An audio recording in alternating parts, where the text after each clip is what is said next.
I find really interesting, though, is that we always seem to fixate, though, on the trans experience, right? Like that's how it feels for us women, biological women. That's how it feels. We're always focusing on how the trans people feel and how the non-binary people feel. We get left out of the conversation oftentimes. Susie, you can talk in a second.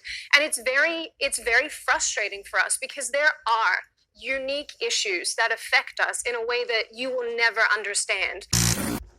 Yo, what's up, everybody? Welcome back to my channel, and thank you for joining me.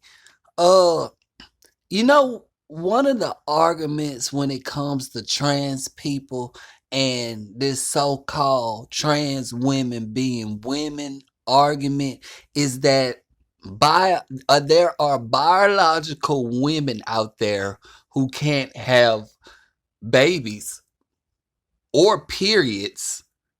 Does that make them less of a woman? I think people do want to talk about this.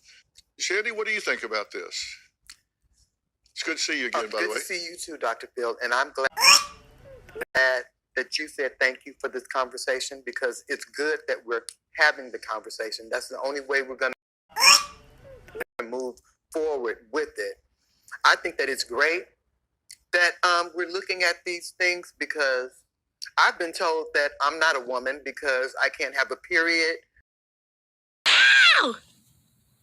I can't have babies. But there's actual women who can't do those things too. Shut the fuck up. So it doesn't make them less of a woman. No, they're still women. They're still women. You get me? You're a man. That's what makes you less of a woman. When I saw that, I thought this is erasing the fact that the majority of women are biologically inclined to give birth. Now, whether they do, like I said before, is irrelevant. It doesn't matter if you can actually give birth. The fact that you have that anatomy, that is what's very important, at least as far as I'm concerned. It's important to at least acknowledge that we're making an assumption that gender identity is something we all have. I would say that I don't have one. I would just go back to saying I'm a woman because I'm an adult human female. I'm also a woman who cannot have babies. And I think it's very important to acknowledge that a woman who cannot have babies is a woman in a manner that it is not true that a male person could ever be a woman. You don't look, this is what they're doing. They're trying to combine two. You get me? Two. You got the women out there who have fully matured through their womanhood to the point to where they can't have kids anymore. You're trying to equate that woman to a trans person, trans woman. You get what I'm saying? Then you got the woman who is infertile. Maybe she had a hysterectomy or something like that. She can't have kids no more. You're trying to equate her to a trans woman. That makes me so mad.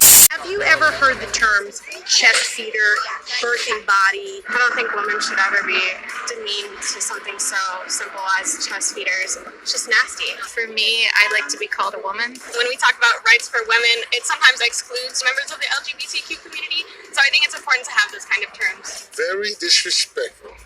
As a woman, I don't feel like that's appropriate, and it makes me feel like people like that use that term are superior to me. As a trans woman, I think it's just really disrespectful because we all are all human. Accepting the reality of biological sex are often called hurtful. It can't be hurtful to speak the truth. It just can't be. It's important that women be able to say that women are adult human females without being told that that's hurtful.